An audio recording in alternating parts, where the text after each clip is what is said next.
या ठिकाणी महोत्सवाचं आयोजन करण्यात आलं होतं। आज या ठिकाणी महाराष्ट्र शासनाच्या वतीनं या ठिकाणी महामेळावा या ठिकाणी लावण्यात आला होता आणि त्याच्यामध्ये विविध भागातल्या आपल्या कलावंतांना त्याची या ठिकाणी कला सादर करण्यात यावी। त्याचबरोबर बचत गट असतील यांना या ठिकाणी संधी देण्यात आली होती आणि महाराष्ट्र सरकारने एक सुंदर उपक्रम या ठिकाणी राबवला गेला आणि आज त्याचा समारोप होता।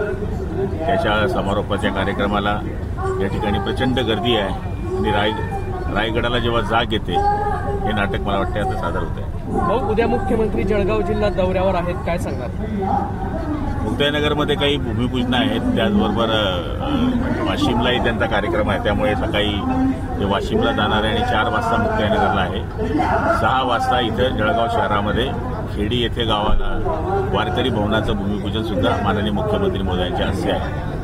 तरी हा कार्यक्रम जो आहे हा पूर्वनियोजित कार्यक्रम असल्यामुळे उद्याच्या दिवशी तो कार्यक्रम संपन्न होणार आहे। खासदारांनी या कार्यक्रमाविषयी ताशेरे ओढले होते की नियोजन ढसाळ असल्यामुळे अनेक प्रेक्षक या ठिकाणी येत नाही आहे।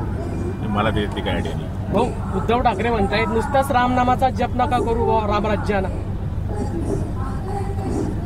रामनामाचं जप केल्याशिवाय रामराज्य येऊ शकत नाही, त्यामुळे रामराज्य येण्याकरता त्यांनी सुद्धा रामाचा जप करावा अशी माझी अपेक्षा आहे। आणि एक म्हणतायत अजून अबकी बार 400 पार आणि मी म्हणतो अबकी बार भाजप तडीपार।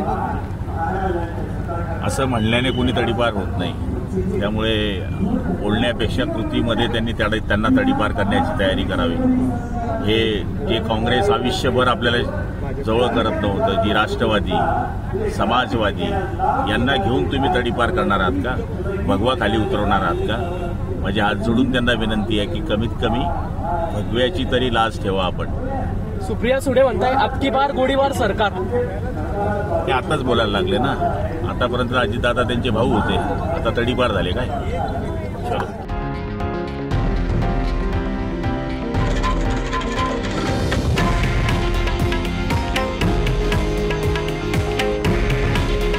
हे आहे देशातील नंबर 1 न्यूज नेटवर्क आणि आपण पाहत आहात TV9 मराठी। काळजी तुमची, हित महाराष्ट्राचं।